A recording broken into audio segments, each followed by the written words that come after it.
noite.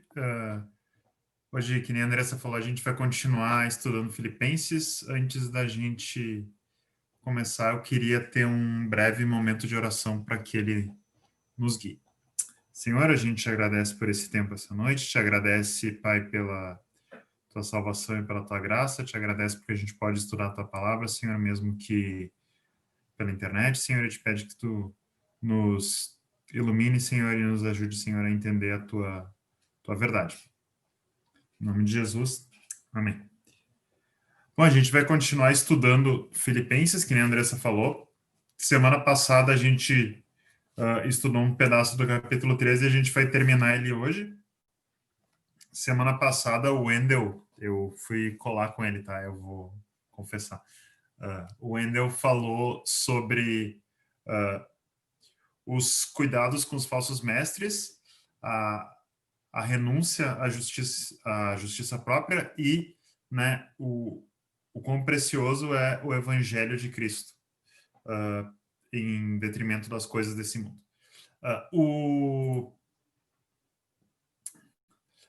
O texto de hoje, Paulo continua falando sobre esse mesmo assunto, desenvolvendo ele um pouco mais, que é ali no versículo, no capítulo 3, do versículo 12 até o 21. Eu vou ler ele aqui, e depois a gente vai pontuando as coisas. Não que eu tenha já recebido ou já tenha obtido a perfeição, mas prossigo para conquistar aquilo para o que também foi conquistado por Cristo Jesus. Irmãos, quanto a mim, não julgo havê-lo alcançado, mas uma coisa faço, esquecendo-me das coisas que para trás ficam e avançando para as que diante de mim estão, prossigo para o alvo, para o prêmio da soberana vocação de Deus em Cristo Jesus. Todos, pois, que somos perfeitos, tenhamos esse sentimento, e se porventura pensais de outro modo, também isso Deus vos esclarecerá. Todavia andemos de acordo com o que já alcançamos. Irmãos, sede imitadores meus e observai os que andam segundo o modelo que tendes em nós. Pois muitos andam entre nós, dos quais repetidas vezes eu vos dizia, e agora vos digo, até chorando, que são inimigos da cruz de Cristo. O destino deles é a perdição, o Deus deles é o ventre, e a glória deles está na sua infâmia, visto que só se preocupam com as coisas terrenas. Pois a nossa pátria está nos céus, de onde também aguardamos o Salvador, o Senhor Jesus Cristo, o qual transformará o nosso corpo de humilhação para ser igual ao corpo de sua glória, segundo a eficácia do poder que ele tem de até subordinar a si mesmo todas as coisas. Tá. Aqui, Paulo fala um pouco no começo da nossa participação e de como a gente deve se comportar com relação à salvação depois que a gente foi salvo. Então, semana passada, é importante completar a mensagem de hoje com a mensagem do Wendel semana passada, porque Paulo está falando ali do desenvolvimento da salvação dele. Então, é uma salvação que Deus nos deu. Que ele fala ali no versículo 12, que foi conquistado por Cristo Jesus. Né? Então, perdão. E também ele fala ali no versículo 15 que se a gente não entendeu, né, Deus vai nos esclarecer isso. Então, que entra naquilo que o Wendel falou semana passada, que Deus opera em nós tanto querer quanto realizar. Que não é um mérito nosso, mas, por outro lado, né, também é uma responsabilidade nossa prosseguir para esse alvo, buscar, né, o alvo que já foi conquistado por Cristo. Então, mesmo que a gente não tenha nenhum mérito nessa salvação, essa salvação nos constrange a buscar fazer a vontade de Deus. E é isso que Paulo tá falando aqui.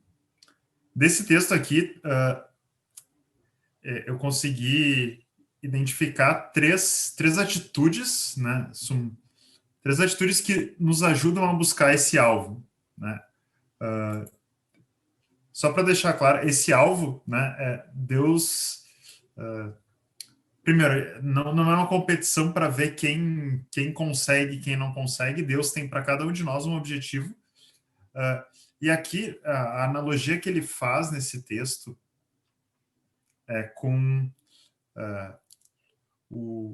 a corrida de cavalos, por exemplo, que acontecia ali na Grécia, na região de Filipos, que para participar dessa corrida, né, o desportista tinha que ser grego, não era, ele tinha que ser grego e não era uma coisa, por exemplo, né, que nem acontece com o exército dos Estados Unidos ou da a legião estrangeira francesa, que por participar tu se torna, tu ganha o direito da cidadania. Não, nesse caso tu era obrigado a ser grego, senão tu não podia concorrer. E tu ganhava um prêmio, mas tu não deixava de ser grego se tu perdesse. Então é essa analogia que ele está fazendo. Ele quer esse prêmio que várias vezes o pessoal gosta da palavra galardão, né? Que é alguma coisa que a gente vai receber que a gente não sabe direito o que é quando a gente chegar no céu. Então, é desse alvo que ele está falando, mas é um alvo que só pode ser perseguido por aqueles que já são salvos. Não é algo que a gente consegue perseguir, né, conquistar com o nosso esforço próprio, tá? Então, mas para a gente buscar esse alvo, ele deu aqui, né, três pontos para a gente se firmar. O primeiro deles, ali no versículo 12 até o 15, né, a gente consegue ver ali, por exemplo, que no versículo 13, né, quanto a mim, não julgo havê-lo alcançado, né? Então, ele não estava, né, ele não estava satisfeito com o que ele já tinha. Ele tinha uma atitude de insatisfação. Então, uma atitude que a gente precisa ter para buscar o alvo é a insatisfação. E a gente tem que deixar claro que insatisfação não é descontentamento. Uma coisa que uma linha muito tênue que a gente precisa ter profissionalmente é mais fácil de pensar, pelo menos para mim, que eu estou contente com o que eu tenho, mas eu não estou satisfeito, ou seja, eu vou buscar mais coisas. Eu quero melhorar no que eu já faço, eu quero crescer, mas o que eu tenho é bom e eu estou feliz com isso. Então, a mesma coisa no nosso desenvolvimento espiritual. E é o sentimento que Paulo fala aqui. Ele não está dizendo que ele está infeliz com o que Deus deu para ele e com o que ele fez até agora. Ele está dizendo que ele sabe que ele não chegou onde ele deveria ter chegado e que ele vai buscar e continuar buscando isso. Uma analogia, né, simples né, todo mundo que já, né, teve alguma interação gerencial, seja, né, como gerente ou como gerenciado, sabe que se tu faz um bom trabalho, né, ou, às vezes tu acaba sendo cobrado mais do que se tu não faz. Porque, né, quando tu faz um bom trabalho, é fácil dizer, não, eu tô trabalhando melhor que todo mundo na minha equipe, né, no meu setor, etc. Então eu posso dar uma relaxada. E cobrar em cima da pessoa que faz mais faz ela se desenvolver mais. Então, essa ideia de insatisfação é a mesma, assim, mesmo que a gente está indo bem, a ideia é que a gente se esforce mais ainda. Né? E uma coisa importante para a gente entender é que isso não é entender que não é uma falsa humildade, não é, não, porque eu não sou tão bom, então eu não vou fazer, ou, eu já estou fazendo o suficiente, eu não vou fazer mais. Né? Então, se achar bom, se achar bom demais. Então, eu acho que eu sou bom o suficiente, ou eu acho que eu não sou bom o suficiente. Não. O que Paulo está pedindo para a gente fazer aqui é que a gente não fique satisfeito, que a gente sempre tente melhorar. Eu tenho uma palavra em japonês que é Kaizen, que tem toda uma metodologia aí da indústria por trás, que eu não vou entrar no mérito da metodologia, mas essa palavra não existe em português, uma palavra que fala mudança, né, para melhor. Então, tipo, seria melhoria, né? Mas tipo, sempre está se modificando, mas sempre melhorando um pouco, melhorando um pouco, melhorando um pouco. E eu acho que é isso que Paulo traz, de certa forma, aqui para nós, que a gente, né, espiritualmente, sempre melhora um pouco. Tá. Além da insatisfação, tem outra atitude que ele fala ali no versículo do 16 até o 19, né, que ele fala dos inimigos da cruz de Cristo, dos falsos mestres que o Wendel falou semana passada. Que o Deus deles é o ventre. Então, que eles se preocupam com as coisas terrenas, né? Então, ali no... Deixa eu... Né? Visto, no versículo 19, né? Visto que só se preocupam com as coisas terrenas, só querem saber do que satisfaz eles imediatamente. Então, o grande porém desse problema é que eles não se dedicam a uma coisa só. Eles, não, agora eu vou fazer tal coisa porque isso me deixa feliz, agora vou comer, né? Vou numa festa, vou nisso, e não foco naquilo que eu deveria focar. Então, né, tem várias ilustrações disso, né? Uma ilustração clássica é a pessoa que precisa, né, que quer, por exemplo, correr uma maratona, ou fazer triatlo, ou fazer o Ironman. Lá na academia que eu e a Mirna vamos, tem algumas pessoas que correm maratona e eles são um exemplo de dedicação, assim. A gente não vai todo dia, mas esse nosso colega, tu chega lá, ele tá na academia, ele tá sempre na academia, ele não falta academia, ele tá sempre lá, tá machucado do ombro, tá machucado do joelho, ele vai na academia, faz o que tem que fazer, cuidando com os machucados, etc. Mas ele tá sempre lá, dedicado, focando, né? Quem convive também com esse pessoal sabe que, né, chocolate é uma coisa bem esporádica, né? Né, e eles abrem mão de muita coisa, né, para estar em forma, né? Então, várias vezes a gente está em casa, sentado no sofá sem fazer nada, assistindo seriado, né, comendo sorvete, e o pessoal que quer isso tá lá focando nisso, né? Então, o que Paulo traz é a gente tem que focar no que importa. Que isso nos traz né, além da atitude de insatisfação, de sempre estar melhorando, né, de dedicação, de gastar a nossa energia naquilo que importa, né, colocar o nosso foco naquilo que importa, tem a questão de direção, que é saber o que importa, né, que ali no versículo 20, né, e 21 ele vai falar, a nossa pátria está no céu. Então, saber exatamente o que é importante, não é o carro, não é o dinheiro, não é por mais duro que seja, não é a família. A nossa pátria está no céu e a nossa prioridade é agradar a Deus. Isso, né? Um exemplo disso, assim, de foco no que a gente está fazendo e saber para onde a gente tem que estar olhando. Eu, né, me lembro, eu já estou velho, né? Mas quando eu aprendi a dirigir, eu tinha a mania de estar dirigindo e daí, para trocar de pista, em vez de olhar no retrovisor, eu virava a cabeça e olhava para trás. E eu não estava olhando para frente, né?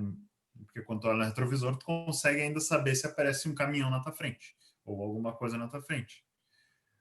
E quando tu olha para trás, não. Tu fica um segundo ali dirigindo às cegas. Então, minha mãe, né, né, me xingou várias vezes até eu aprender a só. Quando tu tá dirigindo, tu tá olhando para frente. Tu não olha para nenhum outro lugar.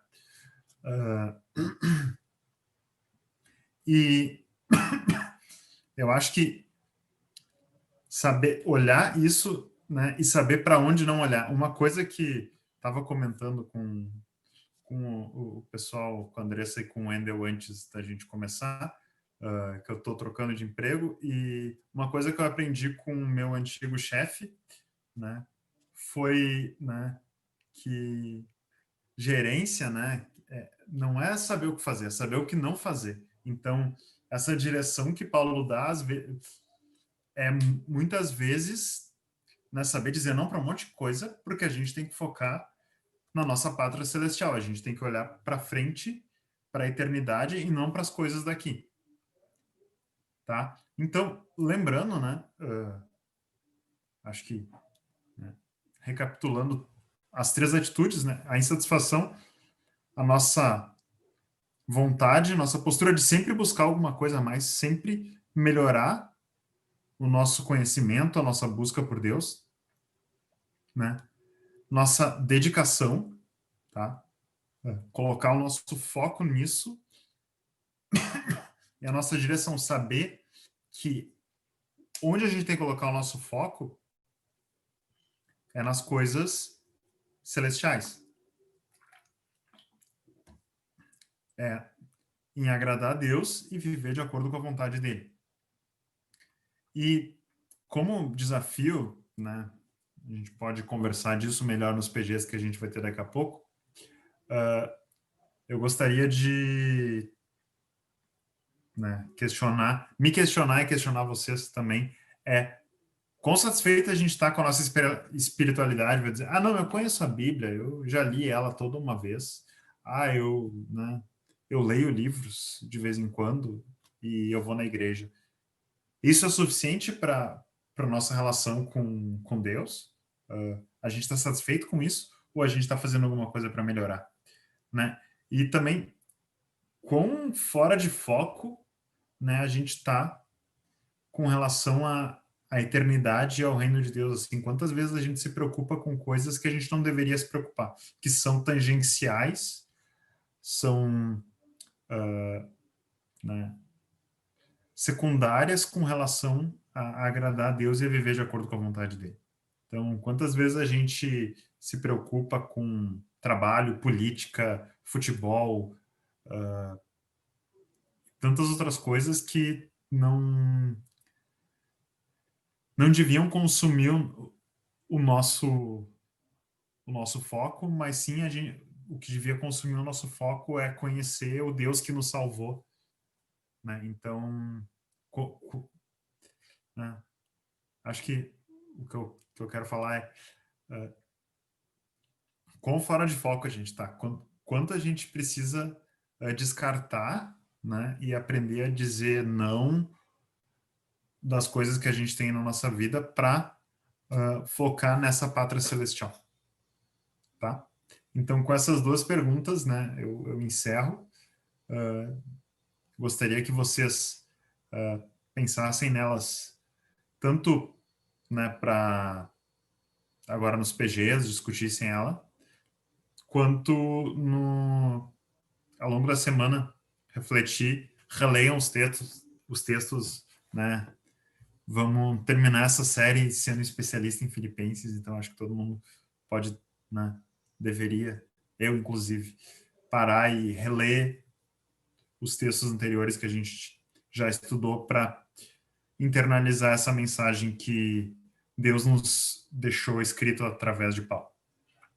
E é isso.